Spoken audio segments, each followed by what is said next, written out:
आप सबको मेरा नमस्कार। मैं दिग्विजय कुमार, मेरे स्मार्ट कोचिंग क्लासेस पर आप सभी का एक बार पुनः स्वागत है। अगर आप मेरे इस चैनल में नए हों और फ्री में पढ़ना चाहते हो तो मेरे चैनल को जरूर सब्सक्राइब कीजिए ताकि मेरा डेली का न्यू न्यू वीडियो आपको देखने को मिलता रहे। तो चलिए क्लास स्टार्ट करते हैं। आज जो हम लोग स्टडी करने वाले हैं वो है कथनांक में उन्नयन।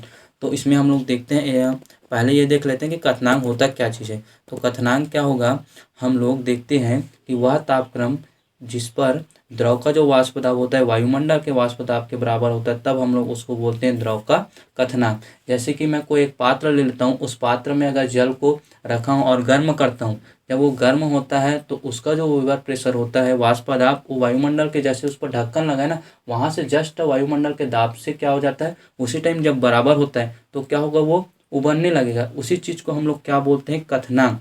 वह जिस ताप पर उबलता है उसी को उसका क्या बोला जाता है, कथनांक बोला जाता है। कब उबलना स्टार्ट होता है, जब द्रव का जो वाष्प दाब होता है वो वायुमंडल के वाष्प दाब के बराबर होता है, तब ये उबलता है। तो हम लोग इसको कथनांक बोलते हैं। अब देखते हैं आगे, जो हमारा कथनांक में उन्नयन है ये होता क्या चीज़ है। तो हम लोग लेते हैं किसी शुद्ध विलायक में कोई अवाष्पशील विलय मिलाने पर प्राप्त विलयन का कथनांक बढ़ जाता है। हम लोग कोई भी शुद्ध विलायक लेते हैं जिस पर क्या मिला रहे हैं, हम लोग कोई अवाष्पशील विलय मिलाते हैं जिसकी उसकी कथनांक क्या हो जाती है, बढ़ जाती है। यदि किसी विलायक का कथनांक Tb है जिसमें कोई अवाष्पशील विलय मिलाने पर उसका कथनांक क्या हो गया, बढ़कर T0 भी हो गया।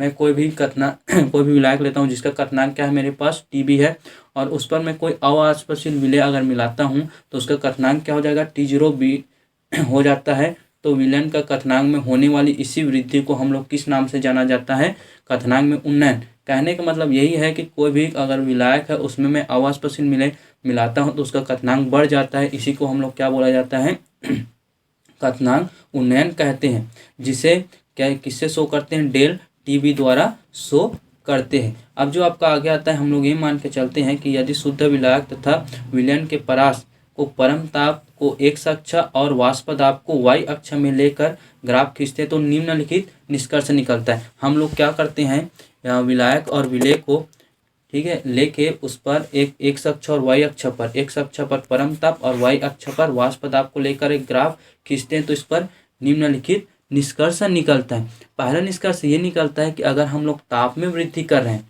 और जैसे जैसे हम लोग इसमें ताप में वृद्धि करते जाते हैं तो जो विलायक और विलय हैं उसके वाष्प दाब में वृद्धि होती है। देखो यहाँ से मैं ताप में वृद्धि करते जा रहा हूँ तो इसके वाष्प दाब में क्या हो रहा है, वृद्धि होते जा रही है। देखो इसका वाष्प दाब बढ़ते जा रहा है, तो जैसे जैसे मैं ताप में वृद्धि करते जाता हूँ उसका वाष्प दाब क्या होते जाता है, बढ़ते जाता है। यही कारण है कि जो हमारा विलयन को जो वाष्प दाब का वक्र क्या है, C और D है, इसका जो वाष्प दाब का वक्र है वो विलायक के वाष्प दाब वक्र AB के नीचे प्राप्त होता है। ये पहला पॉइंट निकल के आता है। सेकंड पॉइंट क्या निकल के आता है कि बिंदु X पर, यहाँ पर जो बिंदु X है उस पर शुद्ध विलायक का जो वाष्प दाब है, ये क्या है, बिंदु X पर ये शुद्ध विलायक का वाष्प दाब है।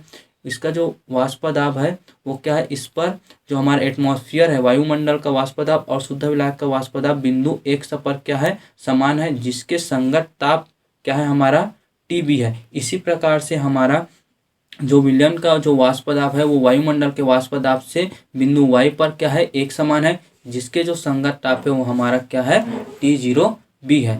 अब इसके बाद थर्ड पॉइंट आपका निकल के आता है कि हमारा जो T0b का जो मान होता है वो Tb के मान से अधिक होता है, अर्थात जो विलयन का जो कथनांक होता है वो विलायक के कथनांक से अधिक होता है। ये चीज़ अगर आप लिखना चाहते हो तो यहाँ पर मैं सारा चीज़ जितना भी बोला हूँ वो सारा चीज़ जो है आप यहाँ से लिख सकते हो। अब उसके बाद जो अगला जो पॉइंट आपका आता है वो ये बोलता है कि प्रयोगों के आधार पर यह पाया गया है कि कथनांक में उन्नयन विलयन की मोललता के समानुपाती होता है। जो कथनांक में हम लोग वृद्धि की है डेल Tb, वो उसकी मोललता, किसकी मोललता, विलयन की मोललता को किससे शो करते हैं, स्मॉल m से। तो यहाँ पास क्या चीज़ निकल के आ जाएगा, हमारे पास डेल Tb समानुपाती क्या हो जाएगा, m निकल के आएगा। यहाँ पर हम लोग समानुपाती को हटाते तो एक स्थिरांक लगता है, वो स्थिरांक क्या होता है हमारा Kb। इसी Kb को क्या बोलते हैं, मोलर कथनांक उन्नयन स्थिरांक के नाम से जाना जाता है। अब जो आपका अगला आता है टॉपिक है, इसी में क्या है कि कथनांक में उन्नयन द्वारा विलय की अवाष्पशील द्रव्यमान की गणना कीजिए। हम लोग को दिया रहेगा कि कथनांक में जो उन्नयन है उसके लिए हम लोग को निकालना है कि जो विलय है उसकी आणविक द्रव्यमान की गणना करना। तो हम लोग कैसे कर सकते हैं, किसी अवाष्पशील विलय के लिए विलयन के लिए कथनांक जो होता है हम लोग क्या निकालें, del T B equal to K B into M, ये चीज़ निकालें। इसको हम लोग समीकरण 1 मान लेते हैं। अब क्या करते हैं, यदि क्या होता है डब्ल्यू बी ग्राम अवाष्पशील विलेय, हम लोग क्या करते हैं कि जो विलेय है उसका जो द्रव्यमान है वो क्या है, डब्ल्यू बी है, तथा विलायक का जो द्रव्यमान है वो डब्ल्यू है।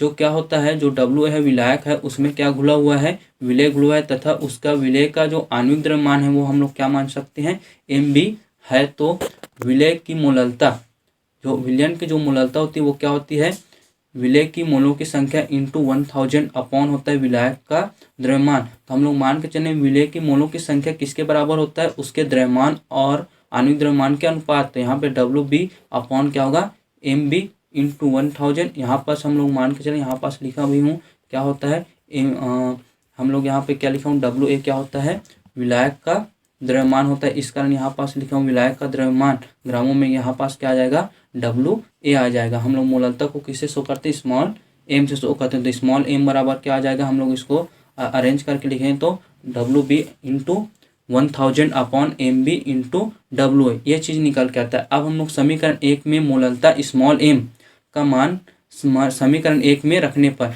जो हम लोग समीकरण 1 दिए हैं, यहाँ पास स्मॉल एम है, इसका मान यहाँ पास रखेंगे तो हमारे पास क्या चीज़ निकल के आएगा, del T B equal to ये के बी हो गया, और ये पूरे जो मान है वो किसका मान है, स्मॉल एम का। तो ये हो जाएगा W B into 1000 upon M B into W A, ये चीज़ निकल के आता है। अब हम लोग को निकालना क्या है, विलेय का आणविक द्रव्यमान। तो विलेय का आणविक द्रव्यमान किससे शो करते हैं, कैपिटल एम इंटू बी से, इससे शो करते हैं। तो यहाँ पास हम लोग को एम बी को इस तरफ पर ट्रांसफ़र करते हैं और डेल टी बी को इस तरफ। तो क्या है, ये ऊपर में अंश में है तो ये हर में आएगा, और ये हर में है तो अंश में जाए, तो क्या चीज़ आएगा, capital M into B equal to आ जाएगा के B into W B into 1000 upon del T B into क्या हो जाएगा हमारा, डब्ल्यू ए। ये जो समीकरण जो 4 निकल के आता है, इसकी सहायता से हम लोग जो विलेय की जो आणविक द्रव्यमान है एम बी, इसकी गणना कर सकते हैं। अगर न्यूमेरिकल क्वेश्चन आता है तो हम लोग ये सूत्र है जो एम बी वाला, इस सूत्र की सहायता से हम उसका आणविक द्रव्यमान निकाल सकते हैं, किसका, विलेय का। इसके बाद जो हमारा नेक्स्ट टॉपिक आएगा उसको मैं अपने नेक्स्ट वीडियो में बताऊंगा। आज के लिए बस इतना ही। Thank you.